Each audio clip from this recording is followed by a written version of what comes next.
Bill Henshaw here again, Constitutional Crisis Channel. This would be a bit of an offbeat video compared to what we normally do, but I've had some serious problems, and all of you have observed over the last 2 or 3 years in particular, all these shootings by cops, especially of black men, in situations where there probably wasn't any need to do it or any authority to do it. And it just makes you wonder, in my case particularly, whether you know you should be qualified to go into a police job if you're also a veteran of the U.S. military. And my answer to that is that not only is that not a qualification, I think it's exactly the opposite, especially from the Desert Storm and wars like that, and over there in Iraq nowadays.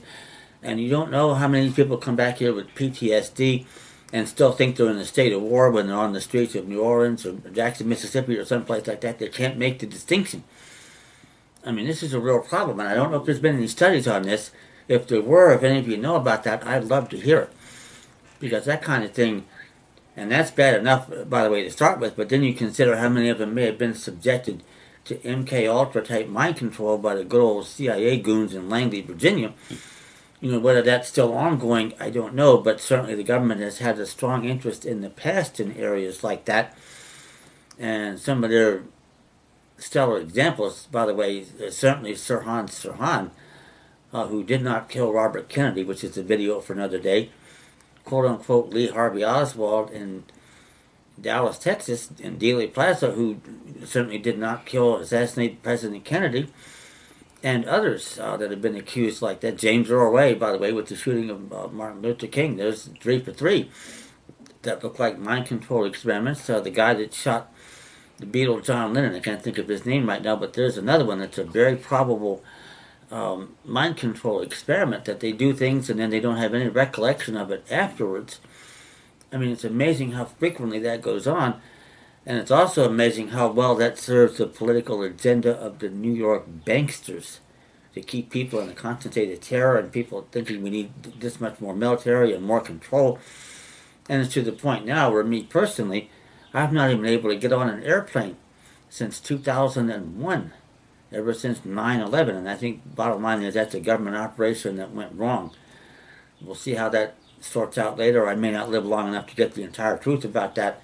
But that sure as hell looked like an implosion to me, like most of it happened in the building, not as a result of an airplane hitting it. But nevertheless, that's the mindset. So much of this damn crap, security and this, that, and the other, and we're afraid of going to war with China and North Korea. I mean, give me a break. I mean, how bogus is that? But if we're not kept on a war economy, that's the danger the New York banksters know. Because if we get back to a peacetime economy, it's going to be real hard to keep us on a paper money currency where the government can just take ink and paper and print it up. Sooner or later, we're going to be forced back into specie, gold and silver coin, which is the last thing these bankster bastards want. They want to keep us on a war footing, which they've done successfully now since at least 1939, if not earlier than that. And that's the real agenda here.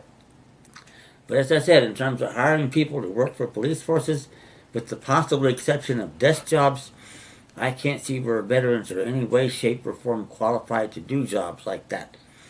I just can't.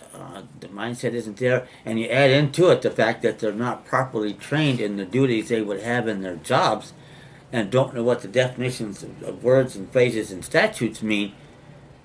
That makes it all worse. And they go out there and think they're doing their job, but that's the last thing they're doing. So all in total, if anybody has any credible arguments to counterbalance this, I'd love to hear it. But I simply think if you're a vet, you can forget about going into the police academy or anything like that. If you want to go to law school and become an attorney, that's one thing. At least you can't overtly harm people doing that. Although you can, in your own way, bring major harm to them in the fullness of time. But it's not quite so sudden and final as it has been over the course of the last 3 or 4 years here.